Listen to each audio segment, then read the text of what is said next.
Kronig appendicitis அப்படின்னா என்ன? அதாவது நாள்பட்ட குடல்வால் இன்ஃபெக்ஷன். ஸோ குடல்வால் பாதிப்பு வந்து சிலருக்கு வந்து திடீரென்று ஏற்படும். அதிகமாக அனைவருக்கும் மிக தாங்க முடியாத வலி ஏற்படும். அதனால வாந்தி, காய்ச்சல் போன்ற சிம்டம்ஸ் கூட இருக்கும். ஆனால் சிலருக்கு இது வந்து ஒரு ஸ்லோ இன்ஃபெக்ஷன் ஆகி அது வந்து கிராஜுவலாக வந்து ஒரு டிஸ்கம்ஃபர்ட் அந்த மாதிரி பண்ணிக்கிட்டே இருக்கும். சிலருக்கு சாப்பிட்றதுல ஒரு இன்டைஜஷன் மாதிரி, ஒரு அஜீரண கோளாறு, ஒரு மேல் வயிறில் ஒரு வலி, ஒரு காந்தல், இந்த மாதிரி கூட வந்து இந்த குடல்வாலினுடைய நோய் காணப்படலாம். ஸோ நாள்பட பிரச்சனைகள் வந்து கண்டினியூஸாக இருந்துக்கிட்டே இருந்ததுனா தான் இதை வந்து குரானிக் அப்பெண்டிசைட்டிஸ் என்று சொல்லுவோம்.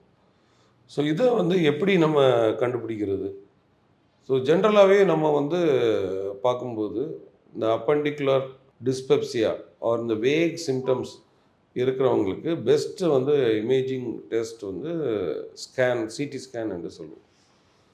ஸோ இந்த சிடி ஸ்கேன் டெஸ்ட்டு பண்ணும்போது நம்ம அந்த குடல்வாலுடைய தன்மை, அதோடைய டயமீட்டர், அதை சுற்றி இருக்கக்கூடிய டிஷ்யூஸுடைய தன்மை, ஸோ இதை பொறுத்து வந்து அதில் வந்து குடல்வாலில் வந்து இன்ஃபெக்ஷன் ஆகிருக்கா ஆகலையா அப்படிங்கிறத வந்து நம்ம நிர்ணயித்து கொள்ள முடியும்.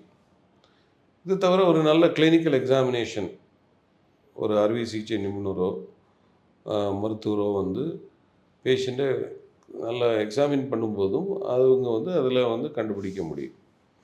சரி, இப்படி நாள்பட்ட பிரச்சனை இருந்துக்கிட்டு இருக்கு அப்படின்னா, ஸோ உங்களுக்கு கன்ஃபார்மாக வந்து ஸ்கேனில் அப்பெண்டிசைட்டிஸ் இருக்குது, பட் இது ரொம்ப சிவியராக இல்லை, ஆனால் நாள்பட வந்து வீக்கம் இருக்குது, ஒரு அஜீரண கோளாறு இருக்குது, அப்படி இருந்தாலும் அவர்களுக்கு அப்பெண்டிசெக்டமி, அந்த குடல் வாலை அகற்றுவது தான் சிறந்த சிகிச்சை.